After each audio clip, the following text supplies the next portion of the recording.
दिल्ली वासियों को मेरा नमस्कार।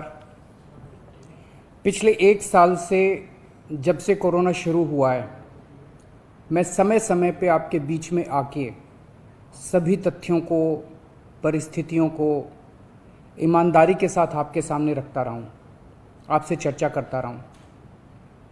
एक चीज़ हम लोगों ने हमेशा गांठ बांध के रखी, आपको कभी गलत तथ्य नहीं दिए, आपसे कभी झूठ नहीं बोला, जो था आपके सामने रख दिया।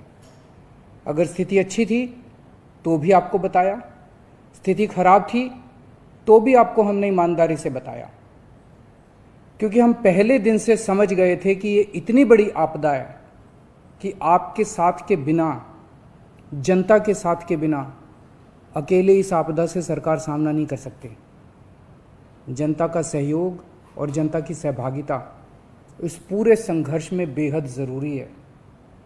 और जब तक जनता को सच नहीं बताया जाएगा, सारे तथ्य जनता के सामने नहीं रखे जाएंगे, तब तक जनता की भागीदारी सुनिश्चित करना असंभव था।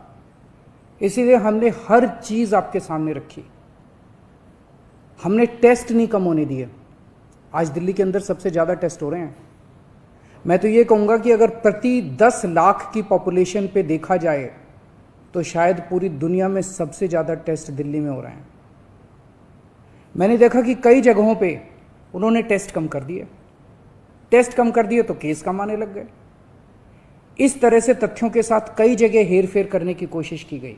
हमने ऐसा नहीं किया, हमने टेस्ट कम नहीं किए, उल्टे कम करने की वजह हमने दिल्ली में टेस्ट कई गुने बढ़ा दिए। आज लगभग 1 लाख टेस्ट दिल्ली में डेली हो रहे हैं। हमने मौत के आंकड़े आपसे नहीं छुपाए, जितनी मौतें होती थी हमने सब आपके सामने रखी, ईमानदारी से रखी। अगर ज़्यादा हो रही थी तो ज़्यादा बताई, कम हो रही थी तो कम बताई। कितने बेड्स हैं, कितने आईसीयू बेड्स हैं, क्या परिस्थितियां हैं, हर चीज़ आपके सामने ईमानदारी के साथ रखी। और इसी वजह से जब भी हमने कड़े निर्णय लिए, हमें आपका पूरा सहयोग मिला, दिल्ली की जनता का पूरा सहयोग मिला। मैं हमेशा कहता हूं कि हमारी दिल्ली एक परिवार है। दिल्ली के 2 करोड़ लोग एक परिवार हैं, और जब परिवार में कोई आपदा आती है तो सारे परिवार के लोग मिलकर उसका सामना करते हैं। अब भी हम सभी मिलकर इसका सामना करेंगे। पहले भी जीत हुई थी, अब भी जीत होगी। आज दिल्ली में क्या परिस्थिति है?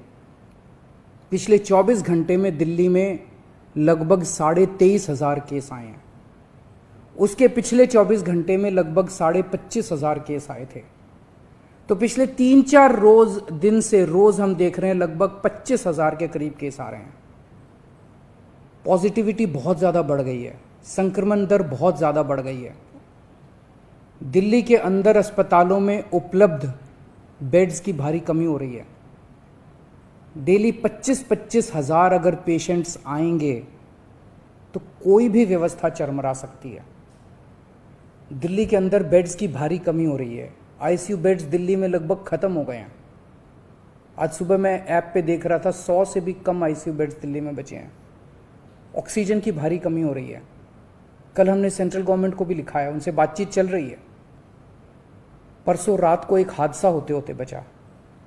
एक प्राइवेट हॉस्पिटल ने हमें बताया कि परसों रात को 3 बजे के करीब उनके अस्पताल की ऑक्सीजन लगभग ख़त्म हो गई।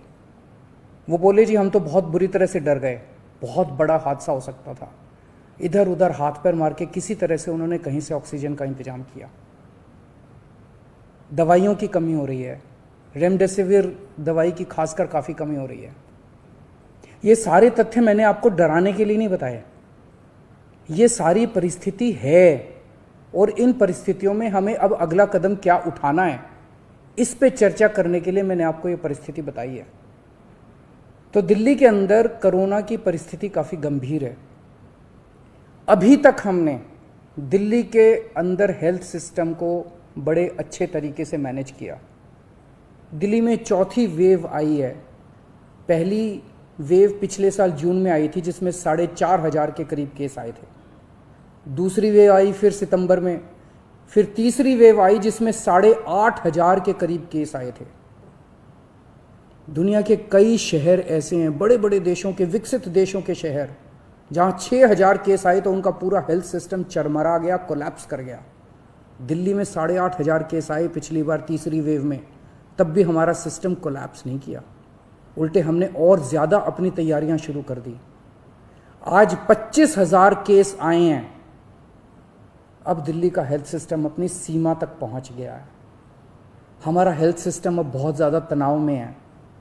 मैं ये नहीं कहूँगा कि हमारा हेल्थ सिस्टम अभी कोलैप्स किया है, लेकिन आज हमारा हेल्थ सिस्टम बहुत ज़्यादा तनाव में है। किसी भी हेल्थ सिस्टम की अपनी सीमाएं होती हैं। अनगिनत पेशेंट्स तो कोई भी सिस्टम नहीं ले सकता ना। किसी भी सिस्टम की अपनी सीमाएं हैं। पिछले 5 साल में आपकी सरकार ने दिल्ली में बहुत बड़े स्तर पे स्वास्थ्य के क्षेत्र में काम किया है। खूब नए हॉस्पिटल खोले हैं, मोहल्ला क्लिनिक, पॉलीक्लिनिक बनाए हैं। बहुत बड़े स्तर के ऊपर स्वास्थ्य के क्षेत्र में काम हुआ है। यही कारण है कि आज 25,000 केस के ऊपर भी दिल्ली का सिस्टम चल रहा है। लेकिन अब इसके बाद अगर तुरंत कुछ कठोर कदम नहीं उठाए गए तो ये सिस्टम कोलैप्स कर सकता है। और अगर हेल्थ सिस्टम कोलैप्स कर गया तो मुझे डर है कहीं बहुत बड़ी त्रासदी ना हो जाए। जैसे मैंने बताया कि कल एक अस्पताल में ऑक्सीजन बिल्कुल ख़त्म हो गई थी और बहुत बड़ी त्रासदी होते होते बची। मैंने वीडियोस देखे हैं, तस्वीरें देखी हैं, आपने भी देखी होंगी सोशल मीडिया पे। दुनिया के कई शहर ऐसे हैं जहां कॉरिडोर में पेशेंट्स पड़े हुए हैं, सड़कों के ऊपर लोग दम तोड़ रहे हैं। अभी तक हमने दिल्ली को उस किस्म की त्रासदी से बचाया है, वैसा नहीं होने दिया। आज सुबह 11 बजे मेरी और एलजी साहब की मीटिंग हुई और इन सारे पहलुओं के ऊपर, सारी परिस्थिति के ऊपर काफ़ी विस्तार से बातचीत हुई। और उस बातचीत के बाद हमें ये लगा कि दिल्ली का हेल्थ सिस्टम बड़ी मात्रा में और अधिक पेशेंट्स अब लेने में असमर्थ है। अगर हमने अभी लॉकडाउन नहीं लगाया तो कहीं ऐसा ना हो कि बड़ी त्रासदी हो जाए। हम किसी भी हालत में दिल्ली को उस परिस्थिति में नहीं ले जाना चाहते जहां कॉरिडोर के अंदर पेशेंट्स पड़े हैं, सड़कों पे लोग दम तोड़ रहे हैं। आज सभी परिस्थितियों का जायजा लेने के बाद आपकी सरकार को ये लगता है कि दिल्ली में कुछ दिन के लिए लॉकडाउन लगाना ज़रूरी है, तो आज रात को 10 बजे से अगले सोमवार को सुबह 5 बजे तक 6 दिन के लिए दिल्ली में लॉकडाउन लगाया जा रहा है। इस दौरान जाहिर है कि जो एसेंशियल सर्विसेज हैं वो जारी रहेंगी, खाने पीने की, मेडिकल व्यवस्थाओं की वो जारी रहेंगी। ये शादियों का सीज़न है, लोगों के बड़े मुश्किल से रिश्ते बनते हैं, हम उनके रिश्ते तोड़ना नहीं चाहते, तो लोगों की शादियां संपन्न हों, लेकिन केवल 50 लोगों के गैदरिंग के साथ संपन्न हो। उसके लिए अलग से पास दिए जाएंगे। इसके बारे में अभी थोड़ी देर में डिटेल्ड ऑर्डर जारी हो जाएगा कि कौन कौन सी चीज़ें जारी रहेंगी और कौन सी चीज़ों पर पाबंदी रहेगी। मैंने और एलजी साहब के हम दोनों ने निर्णय तब लिया है जब हमारे पास कोई उपाय नहीं बचा था। हमारे लिए निर्णय लेना आसान नहीं था, क्योंकि मैं समझ सकता हूं कि लॉकडाउन के दौरान किस तरह से लोगों के रोज़गार ख़त्म हो जाते हैं, लोगों की कमाई ख़त्म हो जाती है, और ख़ासकर सबसे गरीब तबके के लिए तो ये बेहद मुश्किल होता है। जो दिहाड़ी करके रोज़ कमाते हैं उनके लिए तो बेहद मुश्किल हो जाता है। पिछली बार जब देश में लॉकडाउन लगा था, हमने देखा कि किस तरह बड़ी संख्या में प्रवासी मजदूर अपने गांव जाने लगे थे। उनसे मैं ख़ास तौर से हाथ जोड़ के अपील करना चाहता हूं, ये छोटा सा लॉकडाउन है, 6 दिन का, दिल्ली छोड़ के मत जाइएगा। आपके आने जाने में इतना समय खराब हो जाएगा, इतना पैसा खराब हो जाएगा, इतनी ऊर्जा खराब होती है। दिल्ली में रहिए।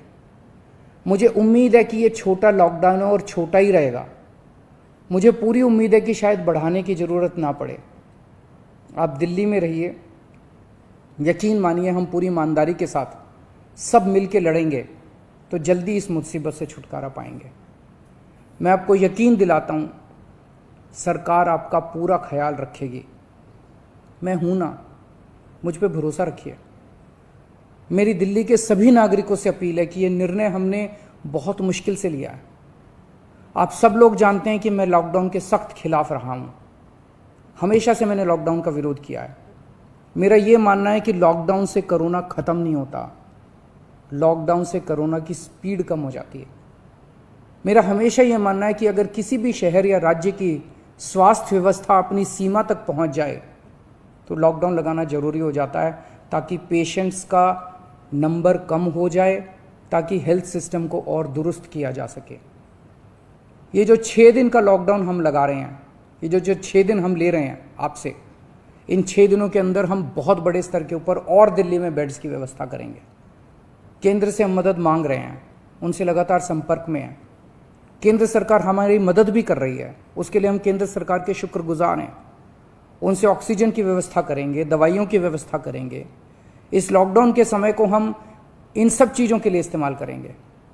मेरी अब सब लोगों से गुजारिश है कि लॉकडाउन का पूरी तरह से पालन करें, घर से बाहर इस दौरान ना निकलें। पहले भी हमने कई कठिन निर्णय लिए और आपने मेरा पूरा साथ दिया। मुझे पूरी उम्मीद है आज भी आप मेरा साथ देंगे। हम मिलके इसका मुकाबला करेंगे और ज़रूर जीतेंगे। नमस्कार।